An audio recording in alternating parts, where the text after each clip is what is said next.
Kami dari kelompok 6. Saya Gray. Saya Grace. Saya Revanda. Saya Wenika. Inilah peserta sidang. Selamat menyaksikan. FOC atau Fahrenheit Ost Indies Company yang dalam bahasa Inggris dikenal sebagai Dutch India Company adalah sebuah perusahaan dagang yang bersejarah yang memiliki pengaruh besar dalam perkembangan ekonomi dan politik di Belanda pada abad ke-17 dan 18. Awal mula FOC.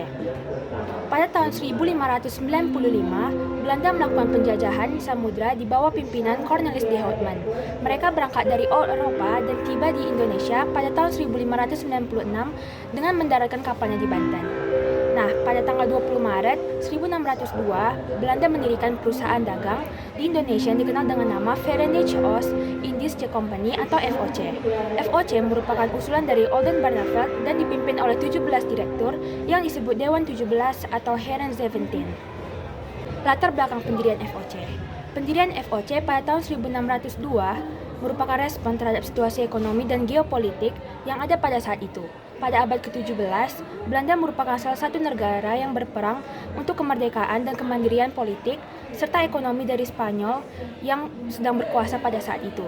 Pada saat yang sama, Belanda juga terlibat dalam perdagangan internasional yang semakin berkembang, terutama perdagangan rempah-rempah yang sangat berharga.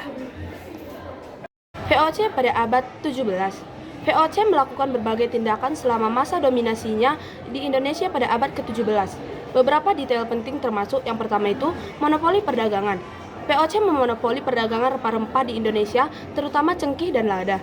Mereka memiliki kendali penuh atas produksi, distribusi, dan harga rempah-rempah ini. Yang kedua, penjajahan dan pendirian benteng. VOC mendirikan benteng-benteng dan pos perdagangan di pulau-pulau di Indonesia.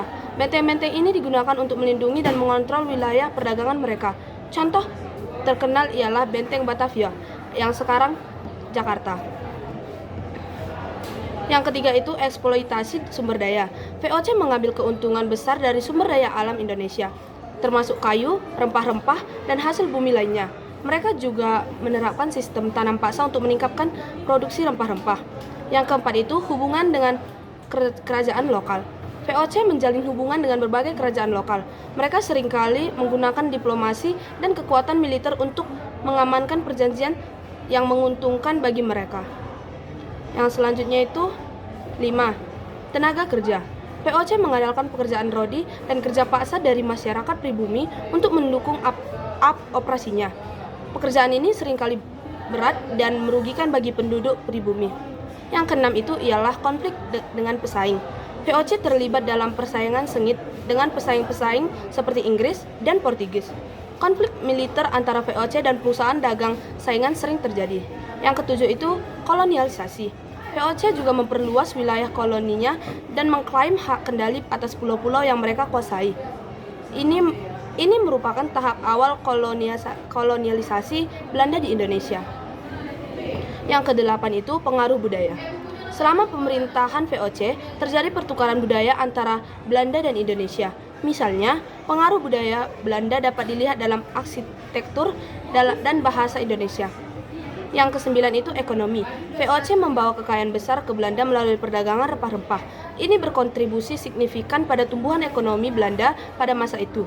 Dalam sejarah Indonesia, masa pemerintahan VOC dianggap sebagai periode penjajahan yang mengubah lanskap ekonomi, sosial, dan politik wilayah tersebut. Dampaknya masih terasa hingga saat ini dalam bentuk warisan sejarah kolonial Belanda. Kemudian kita masuk ke dalam VOC pada abad 18. Nah, pada abad 18, VOC tetap berperan penting dalam perdagangan dan kolonialisme di Indonesia. Meskipun perusahaan ini mengalami beberapa perubahan, berikut adalah yang dilakukan VOC pada abad ke-18. Nah, yang pertama itu ada Perang Salib Semarang. Ini masih di tahun 1706. Jadi, di tahun 1706 ini VOC menghadapi perang melawan pemberontakan Jawa yang dikenal sebagai Perang Salib Semarang. Kemudian, konflik ini mencakup pemberontakan di Semarang dan di wilayah Jawa Tengah lainnya. Yang kedua, itu ada Perang Inggris dan Belanda. Ini masih di tahun 17 juga, tapi mau ke 18. Jadi, perang ini terjadi pada 1780 sampai 1784. VOC terlibat dalam Perang Inggris-Belanda selama abad ke-18. Ini adalah konflik yang terjadi antara Inggris dan Belanda, dan VOC berperan sebagai elemen Belanda. Seiring berjalannya perang, beberapa wilayah di Indonesia dikuasai oleh Inggris. Nah, yang ketiga itu ada pengaruh politik dan ekonomi. VOC tetap mendominasi perdagangan rempah-rempah dan produk lain di Indonesia, terutama di pulau-pulau seperti Jawa, Sumatera, dan Maluku. Kemudian mereka terus menjalin hubungan dengan kerajaan lokal dan memfasilitasi perdagangan mereka. Kemudian yang selanjutnya itu ada perluasan wilayah.